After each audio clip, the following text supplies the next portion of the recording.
I'd like to take a moment to recognize the military service members conducting detention operations at Guantanamo Bay. Too often in the course of debating the future of the detention facility, we lose sight of the remarkable men and women who serve honorably under extraordinarily difficult conditions. Admiral, please convey our deepest appreciation for their service and the professionalism they display each and every day on behalf of our nation. Admiral Gortney, I look to you for an update on the current state of U.S.-Mexican security cooperation and opportunities for our two nations to strengthen this vital partnership.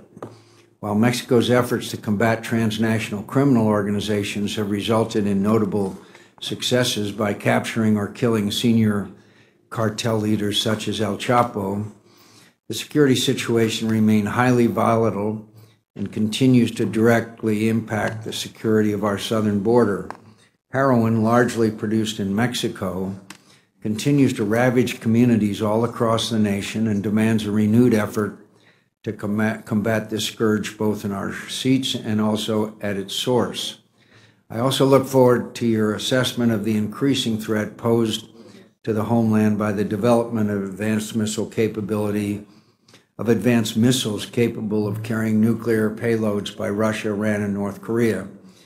I noted to the members of the committee that yesterday we had an all-Army panel, and today it's an all-Navy panel, a definite upgrade. Senator Reid. Thank you, Mr. Chairman. I want to welcome our witnesses, particularly Admiral Tidd, who's appearing before this committee for the first time. Thank you, sir, for your service. And Admiral Gortney, this could be your last hearing before the committee. Thank you for your extraordinary service in so many different capacities. Not only you, but your families have served with great distinction and great sacrifice. And obviously the men and women in your commands have done so much. And Admiral Haney, likewise to your family and to the men and women of your command. And I'm pleased to see some senior non-commissioned officers here. Thank you for what you do to lead our forces. Chairman McCain, Senator Reid, distinguished members of the committee, it's an honor to be in front of you here today with my longtime shipmates, Admiral Cecil Haney and Admiral Kurt Tidd. First off, I'd like to thank you for the 2-year budget relief to sequestration. Last year I talked about sequestration being the biggest threat to national security. The Bipartisan Budget Act of 2015 is a much appreciated step in the right direction, and we all look forward to a more permanent solution in the future.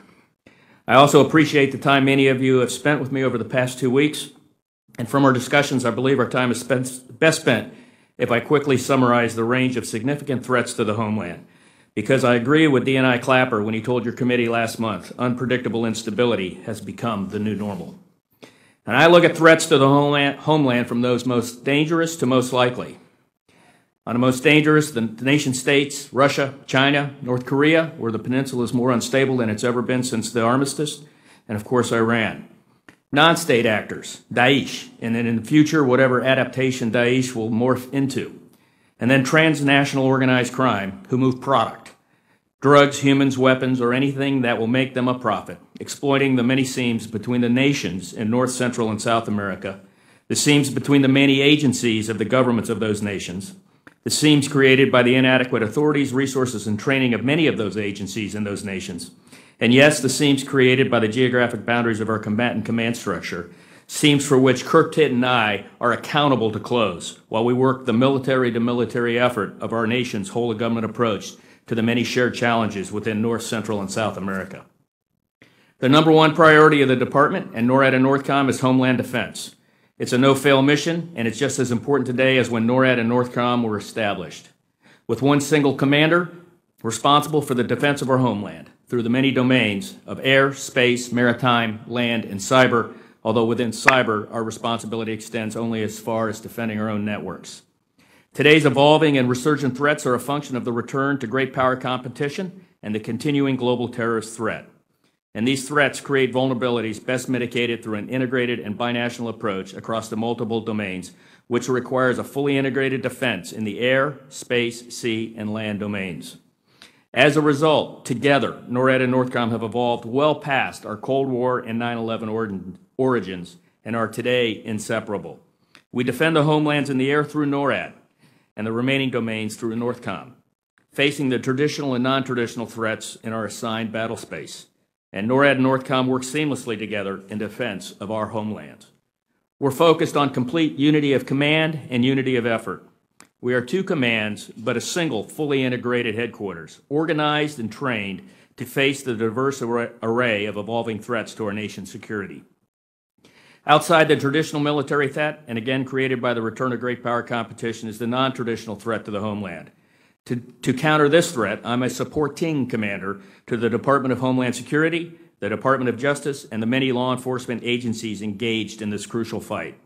Here, my primary concern are homegrown violent extremists who are self-radicalized and are in the receive-only mode and not actively communicating back to Daesh.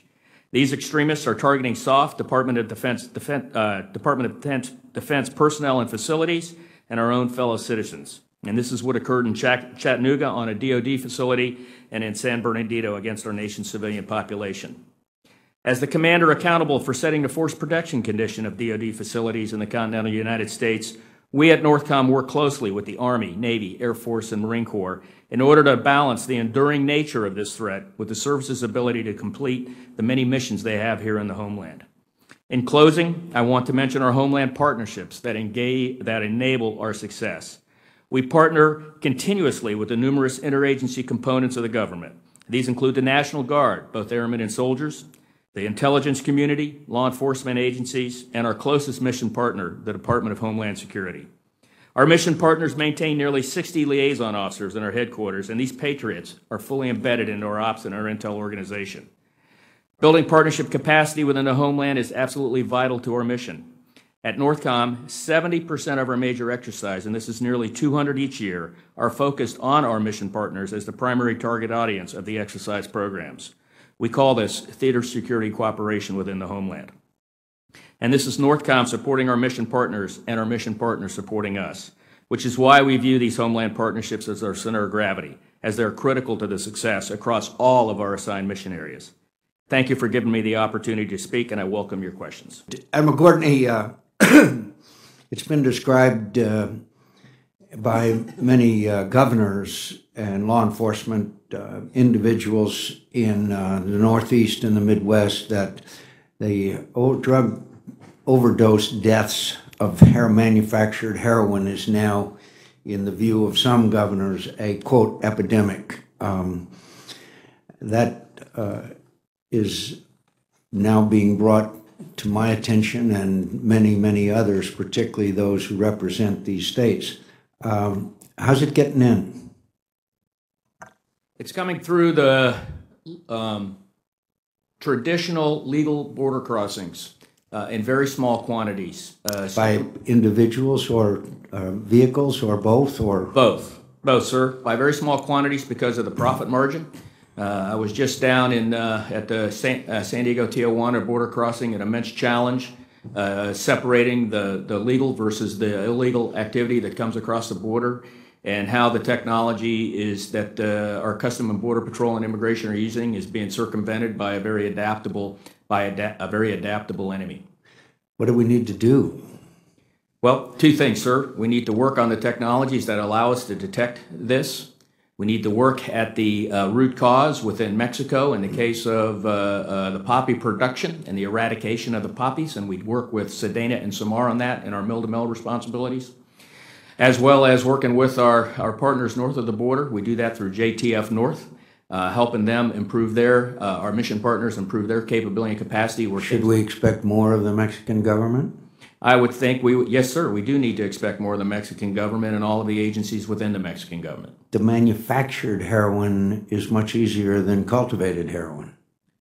Yes, sir. Between heroin and methamphetamines, the precursors in methamphetamines are coming from China, factories in China, and we have to tackle all of the illicit drugs that are coming across the border, sir. So part of it, as you mentioned in your remarks, it has got to do with the fundamentals of economics, and that's supply and demand. If there's a demand, there's going to be a supply. That's absolutely correct, sir. Admiral Gortney, we know that Mr. Baghdadi, the head of ISIS, is sending people out of ISIS in the wave of refugees that have left Syria and Iraq. What is the threat of someone, individual or individuals coming across our southern border? I think if someone can find a seam to enter into our country legally or illegally, they're going to exploit that particular seam. And that's why we work very closely with our mission and partners to the south. While we look into the drugs, we look to the left and right to see within those seams if there's anything else that'd be moving, in this case, terrorists. What more do we need to do in order to secure our southern border? And have we made progress in securing our southern border, or is it basically the status quo? I think the efforts have been effective, but not nearly as effective as we would like them to be. We're working against a very adaptive enemy who will exploit the seams, and as we make an advance in one area, they're very quickly able to overcome that, and we're not able to stay out in front of that. They're OODA loop, so to speak. And that's where we need to, What are the So what do we need to do? And isn't it true that more and more of those who are being apprehended are what we call OTM, other than Mexican? That's correct. As I look at it, it's the mass migration that are escaping the conditions within Central America, and the cartels are moving the people. And the other problem is the drugs, and the one that is the most concerning to us is the heroin that is being produced and shipped out of Mexico, and the methamphetamines moved by the same cartels. So what do we need to do? We need to tackle both. They both have different problem sets. I mean, do we need more border patrol? Do we need more towers? Do we need more? In other words, what more do we need to do to increase our border security? The first thing for the people is improving the conditions within Central America, a whole of government approach, working with the countries down there to improve the conditions so that people want to remain within. And that's a long-term project. Yes, what about the short term? Sir, both of them demand long-term problems. This is a 30-year fight that we have to confront. When it comes to the drugs, it's working with our mission partners in those countries as well as Mexico. It's improving the technologies. What about security on the border itself? Is it we need more technology? We need more towers? We need more border patrol? What do we need? I would say that having been on the Mexican-Guatemalan border and then the Arizona and the Mexican border, the threat is a function of what we need is a combination of analyzing the threat, the terrain, the technology, and the training of the people. And so efforts along all of those, both with our people and then working with Mexico and with Guatemala and Belize, is exactly in order against all of those. Senator Reid.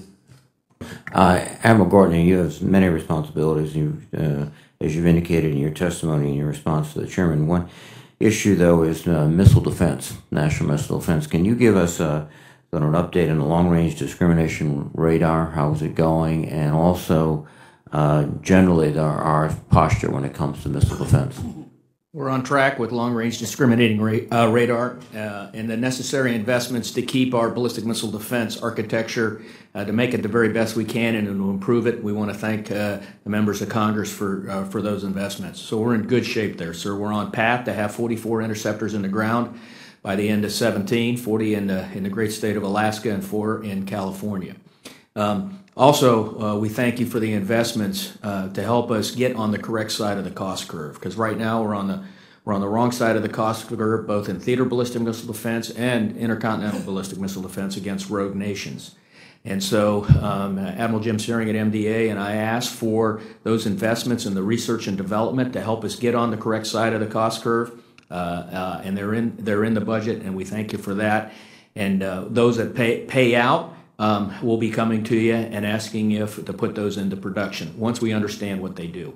And I'm confident in the capability that we have today. Just a follow-up question, and this is always a subject of constant evaluation and reevaluation, but at this juncture, your view would on the need for an East Coast array of missiles, that need is not evident at this moment? I do not see it, sir.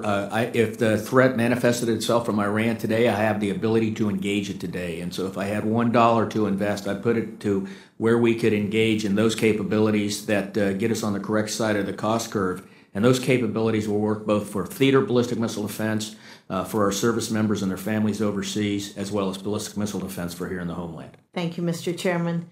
Admiral Gortney, Our adversaries are continuing to invest in developing advanced long-range cruise missiles, and that can hold the United States at risk.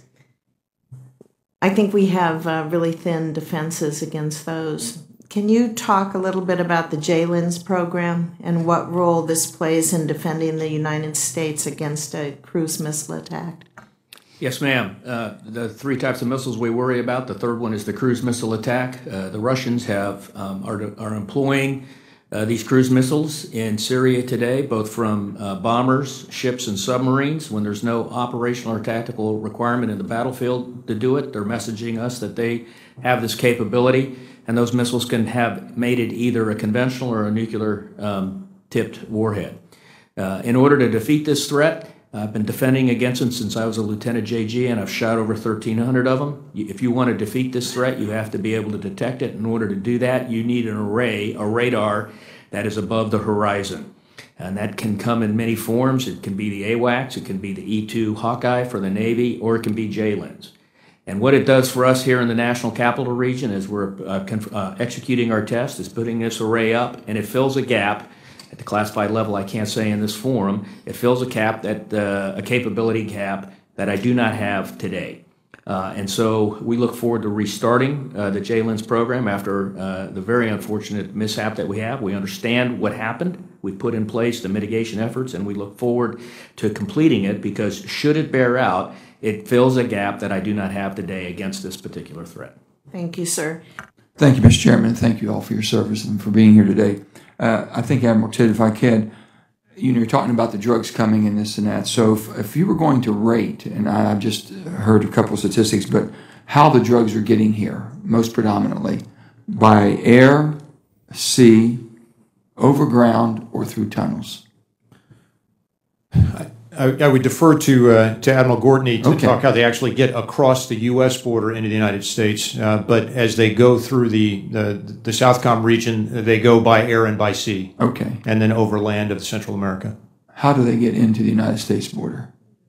Across it? Through all mechanisms, sir. Everything that we talked about, that Admiral Tidd talked about, through the tunnels. I've heard that, and sir, and Admiral, I had not heard that tunnels were so prevalent. I heard that tunnels are probably one of the most pervasive ways that this stuff is getting in, and we're not doing a whole lot about the tunnels. Well, sir, I've been in one of the tunnels. I've looked at the tunnel detection capability that Custom and Border Patrol use, the technology that they've applied to that, and then crawl through the tunnels with them. Once again, it's a very adaptive enemy that goes out there, and if they can find a mechanism in order to smuggle. Are we destroying the tunnels? Yes, sir, we are. Those that we find, as they detect them, they then work the law enforcement piece on each side to find out where the entry and exit piece is. What is the network that is controlling that entry and exit piece after that, and working both sides of the borders on it. And then once they understand that, they'll go ahead and destroy and fill in the tunnel. Do you think a wall is needed? Sir, a wall will not solve the immense problems that go out there. You need all of the technology. I know, would it help, though? I'm just saying, because people believe, of course, there's a lot of rhetoric about a wall these days in the news, but and sincerely, do you believe that it could help or would help more than not having a wall? I have flown the border between what we call our middle border on the Arizona side, and I've seen the technology that is applied there. Be it sensors, be it fencing, every type of fencing that happens to be out there because the terrain demands different types of fencing for it. And we need to put in place all of that technology across our border as we try and work with our mission partners south of the border, as well as cut back significantly the demand signal here in our country. If I could follow up with you again, Admiral, yesterday Lieutenant General Thomas submitted in written testimony that ISIS-inspired lone actors pose the most direct and immediate threat to U.S. homeland, and as we saw in San Bernardino and Dallas. There are many folks in my state of West Virginia that have a lot of concerns with our government when our government considers accepting refugees from overseas. They're more concerned about, are we doing the proper vetting process? So I would ask, should we accept Syrian refugees into this country at this time, and are we able to do the proper vetting since we have such little facts about those people coming? Homeland Security has a very robust vetting process for everybody that comes into this country, particularly focused on the Syrian refugee challenge that's coming this way. I have confidence in the program, but no program is perfect, sir. And when I look at people that are trying to come to do nefarious activity in our country, the ones that I'm most concerned are those that enter the country legally, under illegal means, because then they have freedom of maneuver to operate within the United States. Those that try and enter illegally have hooks that we may have opportunities to pick up, and then if they're maneuvering inside, they do not have the freedom of maneuver inside the country. And so it is the vetting process, a very robust vetting process that Homeland Security has that is absolutely critical. But you all recommend that we do not reduce that vetting process whatsoever? No, I would not at all. Admiral, if I could just follow up, your greater concern is people who come into this country legally as opposed to coming across our border. Is that a correct? Yes, sir, because it's their ability of freedom of maneuver to operate within our country. Any time that someone comes through illegally, we have a better opportunity to detect them and pick them up. And as they're in the country, just as the San Bernardino attack showed out, the woman involved entered the country illegally. And we did not have the sensors, the ability to detect what she wanted to do. So you've got to tackle both of them as we go for it. If you look at the Paris attacks, they entered the EU legally. They operated, they had freedom of maneuver to operate within the EU on the continent because of the policies that they have in the EU, operated and planned the attack in a country that did not have the authorities that Paris did, and then freely move into France to conduct the attack. And so disabling this freedom of maneuvers, I think, is absolutely critical, which goes back to the vetting policy that was asked before, sir. Thank you, Chairman. I want to thank all of you for your service and leadership for our country. Admiral Gortney, in the 2016 NDAA, I was able to include a bipartisan effort that was focused in asking the Secretary of Defense to carry out research, development, testing, and evaluation activities with Israel on anti-tunnel capabilities to detect, map, and neutralize Hamas and Hezbollah terrorist tunnels that, of course, are used for those tunnels to come up and commit attacks in Israel. But we also know that this is a very important issue, not only in protection of our friend and ally Israel, but also on our southern border, because we know that tunnels on our southern border can be used to smuggle drugs like heroin and fentanyl, which are devastating my state, into the United States. And they also presumably could be used by other bad actors, including terrorists. So, Admiral Gortney, has there been collaboration with Israel on terror tunnels that has benefited NORTHCOM's and the Joint Task Force North's efforts to develop technology to detect, map, and neutralize drug smuggling tunnels on our southern border? Absolutely, ma'am. It's very, very helpful for us. You know, we don't have a monopoly on good ideas in our country, and when we can partner with our partners overseas that have a similar challenge, it's been very, very beneficial both for us and for our partners in the Customs and Border Patrol. Excellent. I'm glad to hear it, and I look forward to continuing to focus on those efforts.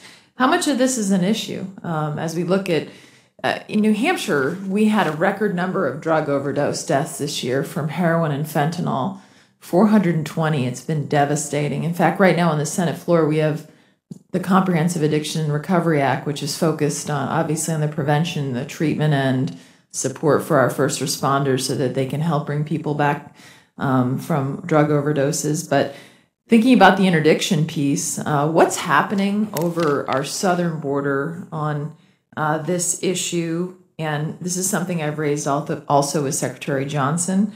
Can you give us an update on your interdiction efforts?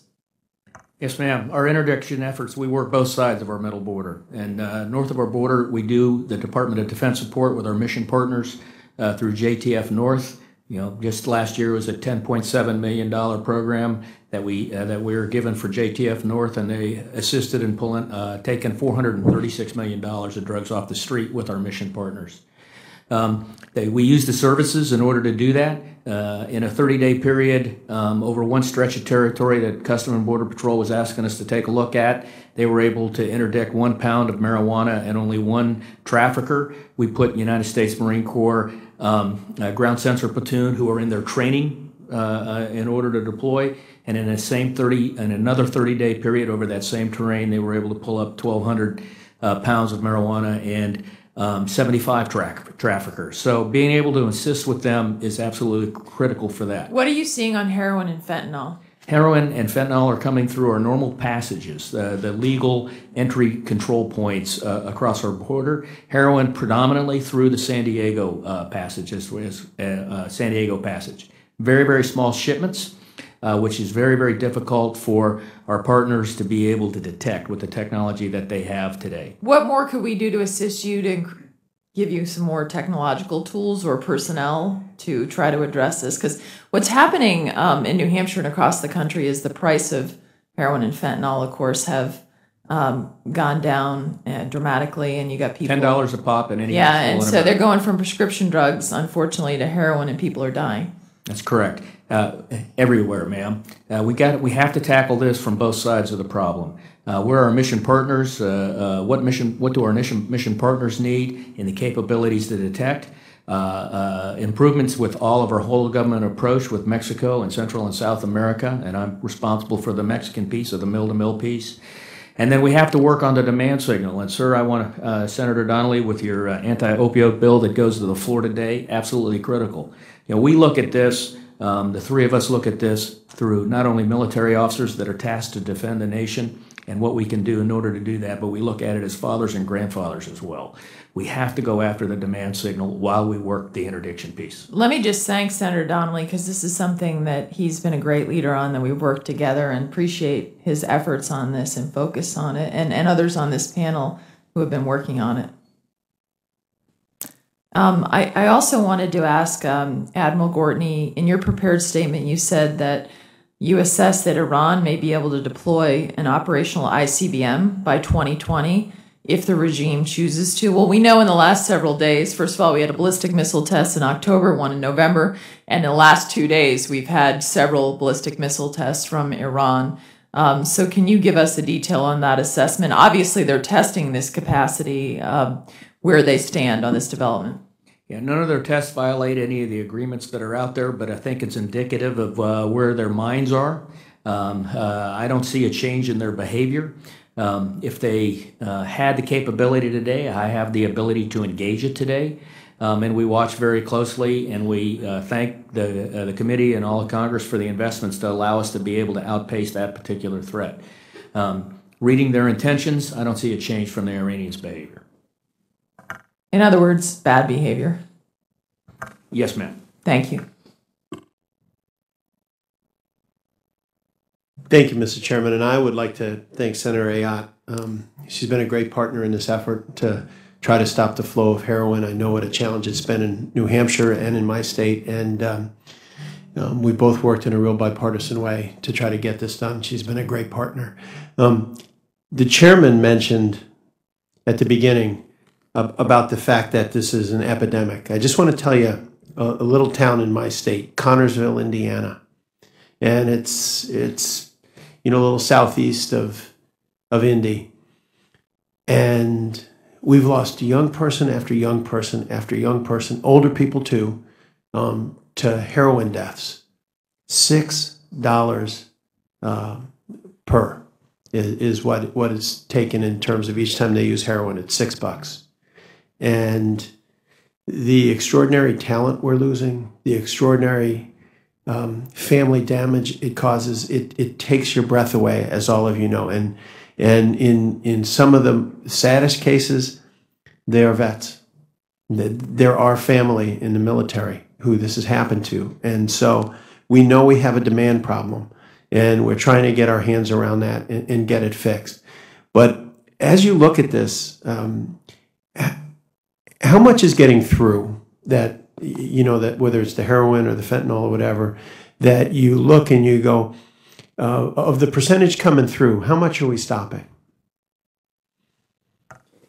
I don't have the percentages in front of me, and I'm not looking for an exact number. Yeah, and I'm hesitant of using the percentage of our confiscation as a metric of success because of the increase if you're measuring from 2 years ago or that, I just don't think it's a very good metric that we can either hang our hat on, that we would not want to hang our hat on. We have to do more. We have to do more throughout Central Mexico and Central and South America with those mission partners. Our whole of government approach with that. With the eradication effort, which currently 570 hectometers, hectaacres, the Mexican Sedena, the Navy, has eradicated just in poppies last year, but it's still not enough. And so, once again, as Admiral Tidd talked about, the balloon. And when we think about the balloon, the pressure to stop the interdiction, we also have to work the demand piece on top of it. Do we have intelligence services who are working this to try to find out, as we talked to Admiral about it's this group and that group and that group, do we have intelligence agencies that are working to try to find out when this is going out, where it's going out, to try to help with that effort? Absolutely, sir. And we're working and passing that information with our mission partners, as well as developing their capability to determine that on their own. Well, if you could both put together, in effect, almost, I don't know if this is the right term, a wish list, saying, look, if we had this, we could stop this much more. If we had this, we could prevent this portion. If you could provide that to us, I'd be very, very grateful. We'll take that for a task, sir. Thank you. Admiral Gortney, I want to get your perspective on our missile defense priorities this year. I work with Senator Sessions and a number of our wonderful colleagues here. In regards to this area, we have a strong commitment to the success of our GMD system. And I was wondering if you could let me know if our current GMD architecture with interceptors in Alaska and California provide cover for the entire continental United States, including the East Coast, against the threats. Yes, sir. I'm able to deal with rogue nations from any direction at this particular time with what we have. And we appreciate the investments in making that which we've got as best as we got, the improvement in sensors, and again, like we talked, the necessary R&D investments to get us on the correct side of the cost curve and continue to outpace the threat. Well, I want to thank all of you for your service. As I mentioned, we have a lot of threats overseas, but every week there's stories about young men and women who are dying from heroin, from opioids. Our EMTs are overwhelmed and using Narcan to try to bring people back in anti-overdose situations. And so we not only want to protect our country from our enemies overseas, but to keep our people safe. And you're right on the front line, and we appreciate your hard work on this. And don't ever think for a minute that we don't realize what a challenge it is and that you don't have our full support. Thank you. Thank you, Mr. Chairman. Thank you, Mr. Chairman, and I wanted to thank you, gentlemen, for your service. I also want to follow up on the line of questioning that Senator Donnelly was just talking about in terms of missile defense, and he and Senator Sessions, actually everybody on this committee, has been a real strong supporter of that, and having both the two COCOM commanders in front of us who are tasked with that, I'd like to dig into some details. Admiral Haney and Admiral Gortney, can North Korea range any part of the United States right now in terms of their missile capability, and that's either the mainland or Alaska or Hawaii or any American territories in the Pacific? Sir, as the commander accountable of holding the trigger to defend the nation against that particular threat, I assess that they have the ability to put an ICBM in space and range the continental United States and Canada. So clearly then Hawaii and Alaska are in absolutely range. Yes, sir. And do we anticipate that we'll have you say ICBM, but nuclear capability ICBM yes, now sir. Or soon? I assess as the commander there that it's the prudent decision on my part to assume that he has the capability to miniaturize a nuclear weapon and put it on an ICBM, and I have the ability today and range the continental United States and range all of the states of the United States and Canada, and we have the ability to engage that threat. Intel community gives it a very low probability of success, but I do not believe the American people want to base my readiness assessment on a low probability. I think you're very correct in that. How about Iran? Same question. Iran, we do not assess they have the ability to do it today. Should they have the ability to do it today, I have the ability to engage it today. And when do you think they'll have the ability? It's a decision on their part, sir, and it's a decision if they want to nuclearize, whether they want to develop, complete the development of an ICBM, and then the re-entry vehicle. And so we track very carefully all three of those pieces. Do you think they're cooperating with North Korea on some of this right now? Absolutely, absolutely. So you anticipate that that threat will continue to grow, and probably they'll be able to reach Hawaii, Alaska, the East Coast, continental U.S. within 5 years? Well, if they continue on their current path. We look at that in 1, 2, and 3. A decision to nuclearize, a decision to put it on a warhead, and a decision to be able to actually put the reentry vehicle all together. When they make that decision, it's a 1, 2, 3 decision on their part. And we track and we look very closely. We have the intel community looking very closely at each one of those pieces.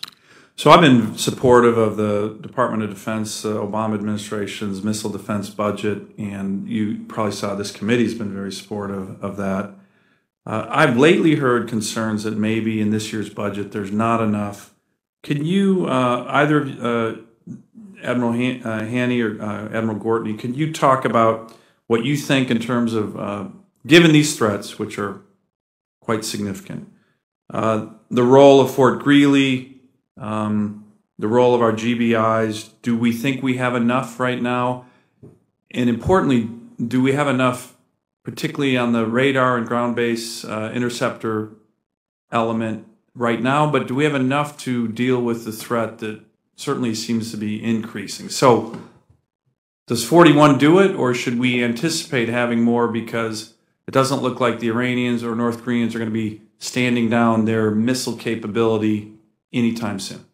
It'll be 44 interceptors by the end of 17. 44 in Fort Greely in the great state of Alaska, and the necessary sensors are going all in place of Alaska because of the strategic importance of Alaska.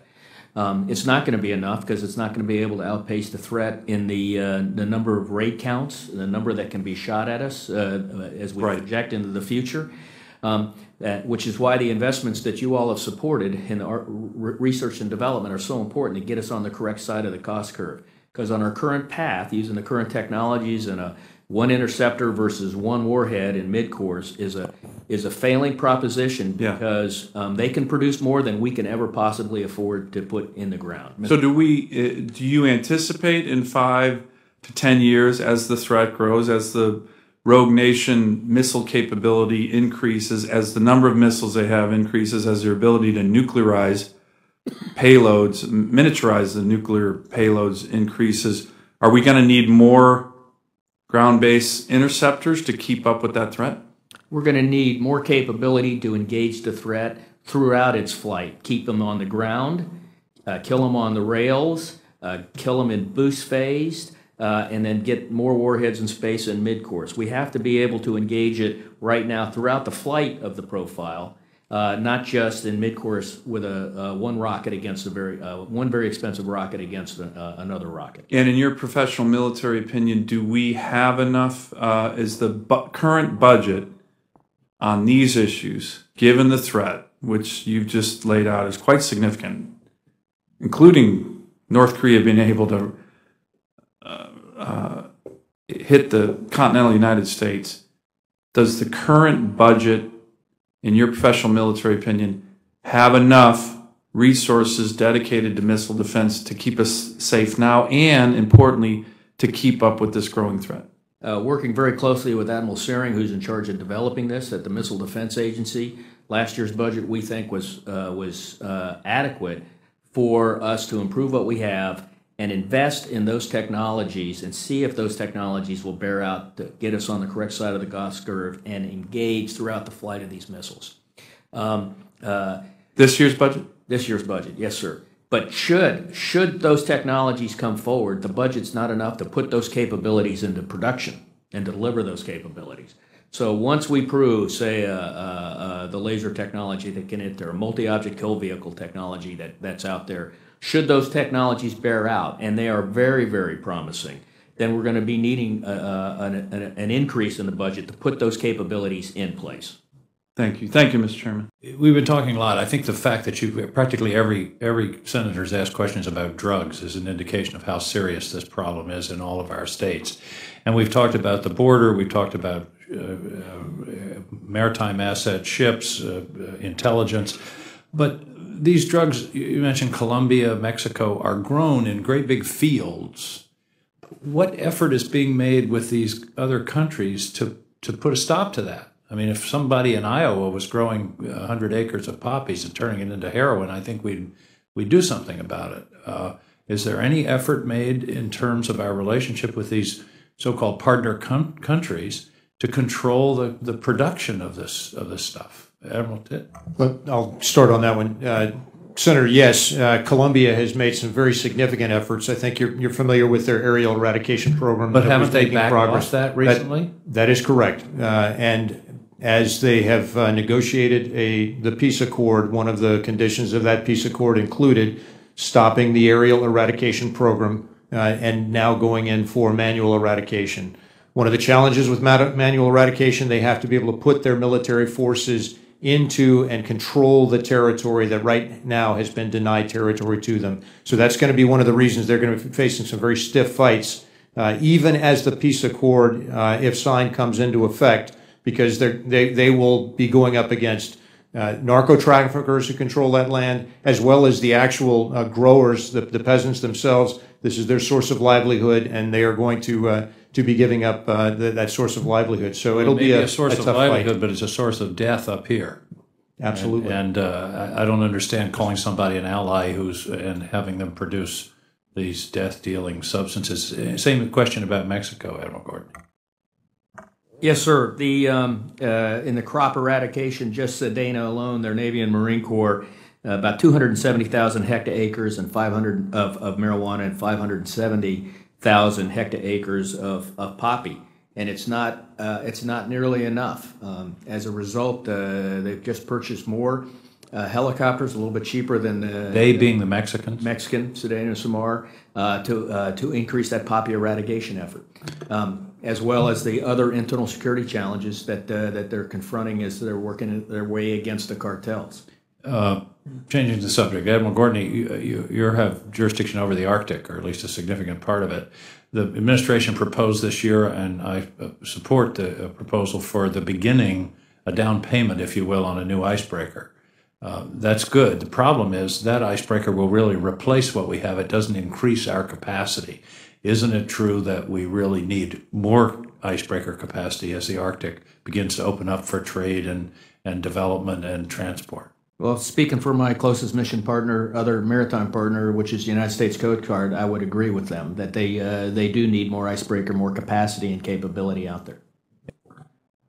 Thank you, Chairman. Admiral Gortney, we've dramatically increased resources for Border Patrol in recent years, and we need to continue that push. I think the Chairman pressed you hard on that issue, but we've often neglected the equally critical role that our Customs and Border Protection officers play in protecting the overall integrity of that border. And your comments really got to that when you mentioned the incredible problem of manufactured heroin in small quantities that are actually moving through our ports of entry.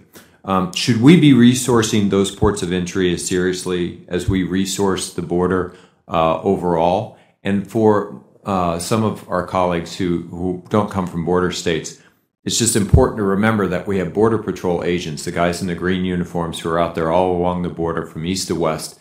And then we have these officers whose job it is to sit at the ports of entry and make sure that we stop any illegal activity, being it moving narcotics, cash, other contraband back and forth across that border.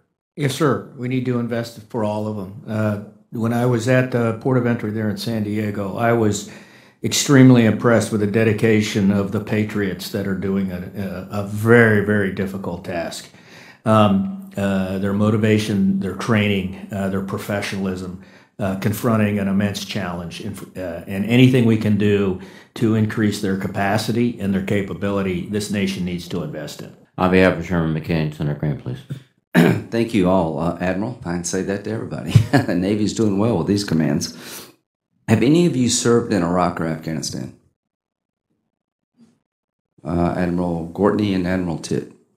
While there, did you serve with American Muslims in uniform? Yes, sir, I did. Yes, sir. What is your view of the service of those who are Muslim in the U.S. military? They're patriots who serve their nation. Concur. Do you agree that we're in a war between radical Islam and the world at large? Yes, sir, and it's a generational war. And that the biggest victims of radical Islam are people within the faith who will not bend to their will, other Muslims? I'd have to say they're a threat to both inside and outside the faith. But when you add up the numbers of people killed, it's more Muslims than anybody else. That's correct. Do you believe it's in our national security interest to help those in the faith who would fight back against radical Islam? Yes, sir, I would. Yes, sir. Thank you. So I just want to be on the record here that to those 3,500 plus or minus American Muslims serving in uniform, I appreciate your service, that of your family, and I respect your faith. Admiral Gortney, in the next decade, if nothing changes in North Korea and potentially Iran, are we going to face more threats from a missile launch against the United States by a rogue nation or less? A greater threat, sir. Okay. If we go back to sequestration, do we compromise your ability to deal with that threat? I believe it would, sir. Admiral Titt, over the next decade, do you see more instability in the region in Southern Command or less? I see no less. I see Okay. no less. How many ships are you supposed to have? Senator, if I were to accomplish the goal of 40% interdiction, I would require 21 ships. How many do you have? On average, about 6 to 7. So to get to where you need to go, you need more ships. Correct. How many Navy ships do you have available to you? On average, 1 to 2. And the rest are Coast Guard? They are, yes, sir. So in Southern Command, the United States Navy is able to generate 2 ships? Because of the demand for surface platforms in other theaters that are a higher priority, yes, sir, that's correct. So if we sent you more ships, it wouldn't be a waste of money, would it? Senator, it would come at the expense of other higher priority theaters. But if we had a larger budget, it would make sense to build more Navy ships, at least from your command's point of view? Sir, I would never turn down additional ships. And when you say you need 17, what number did you say? 21. 21. I'm sure somebody just didn't make that up. That No, was sir. There's a fairly lengthy study that went in to derive that requirement. And that 40% interdiction is drugs and other contraband coming to the country? That's correct. So if we got a drug problem here, we're not doing much to stop it because we're certainly under-resourcing you. Would you agree with that? I would. So it's one thing to build a wall, which makes sense to me, but it also seems like we should build up the Navy to interdict the flow of drugs and other contraband into our country. So if we go back to sequestration, the chance of you getting more ships goes down, not up. Is that correct? Senator, we're still suffering from the hangover from the last sequestration. Ships that had delayed maintenance, aircraft that had delayed maintenance, those ships are not available now to be able to operate in our theater.